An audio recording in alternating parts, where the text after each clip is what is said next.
In this video, we're going to introduce and see some examples of summation notation, or what is also known as sigma notation. Now, you might have seen some things that look like this.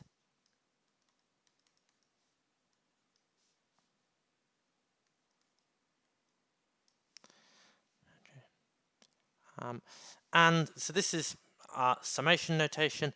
The reason being that this sign here is a Greek letter sigma, is the summation sign.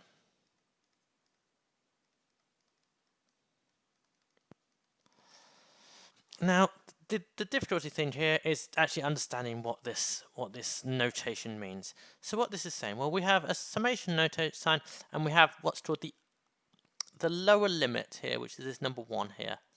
This is the lower limit. And what is that? That's the starting point of our sum. And we also have, at the top, we have an upper limit.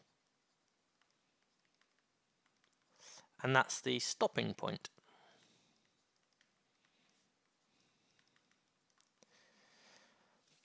The I is called the index. And that sort of varies between our lower limit and our upper limit. So I, in this example, I goes between 1 and n. And the thing to the right, this xi in this case, is these are the elements we are summing. Okay. So what, in sort of actual words, what does this thing mean?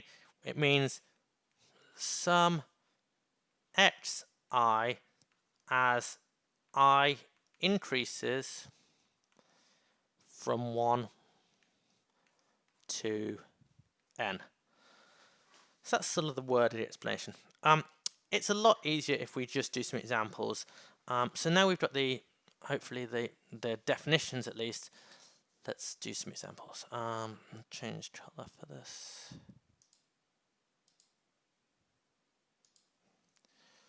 So, e.g. I equals 1 to 4. Sum of I equals 1 to 4 of xi. Well, that means we start at I equals 1. So when I is 1, our first value is x1.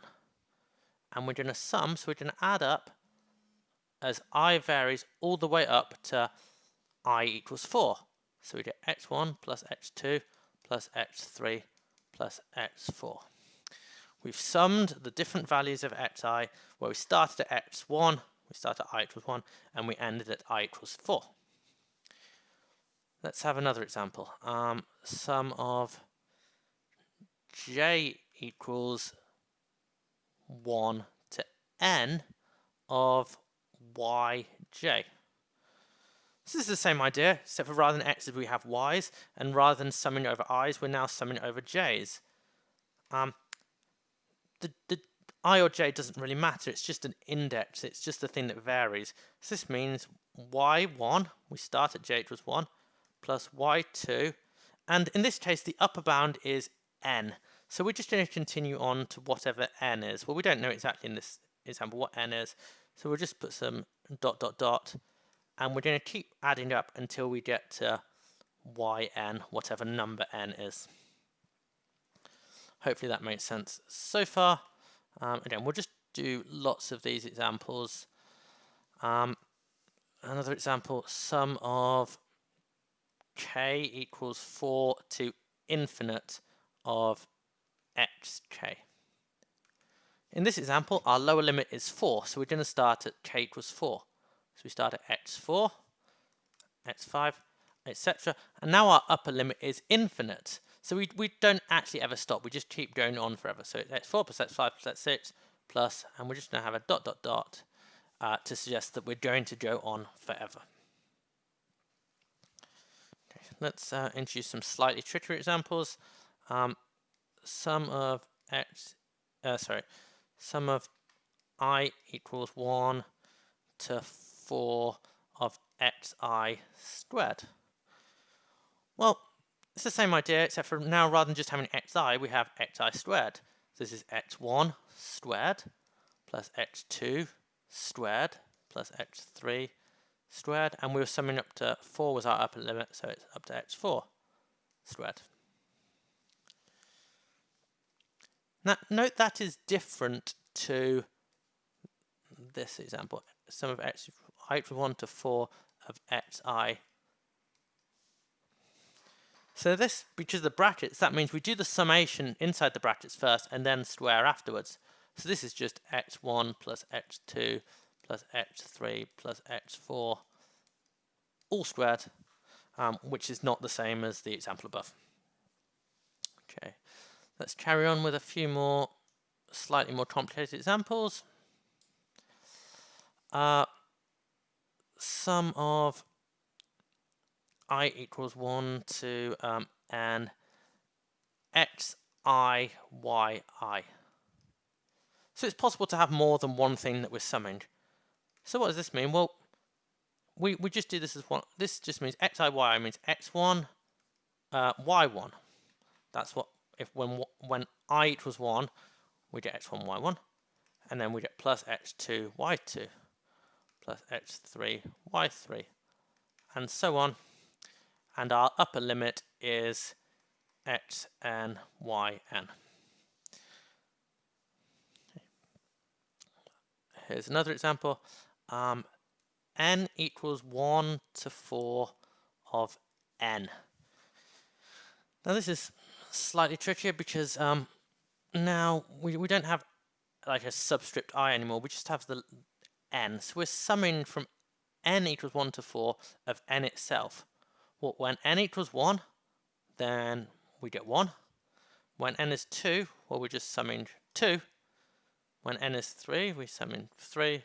When n is 4, we get 4. And that was our stopping point. So this is, we can actually work this one out numerically. This is just 10.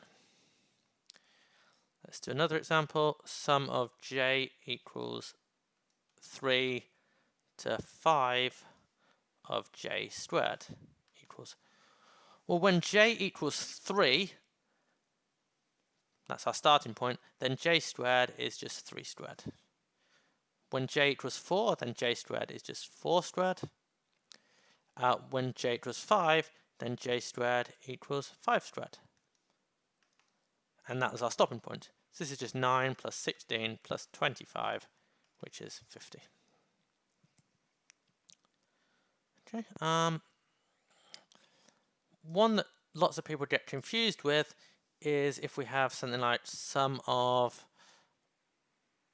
I equals 1 to 5 of just the number 3. Well, now there's no sort of index on the right hand side. There's no i's involved in the right hand side.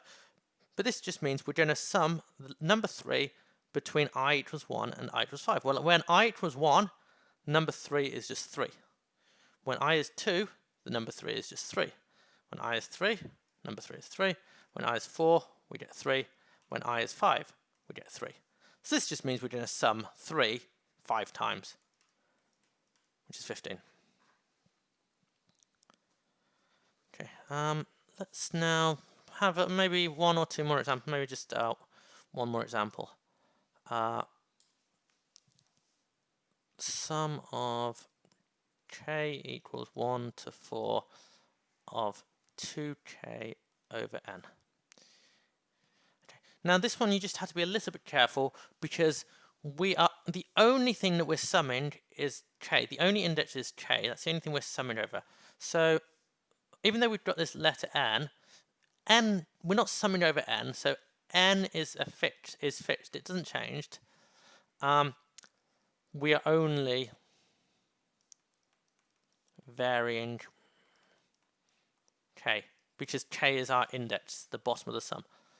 So what does that mean? Well, we've changed k between 1 and 4, but n just stays fixed. So when k is 1, we get 2 times 1 over n. When k is 2, we get 2 times 2 over n. When k is 3, we get 2 times 3 over n. And when k is 4, we get 2 times 4 over n. This is 2 over n plus 4 over n plus 6 over n plus 8 over n, which is just 20 over n.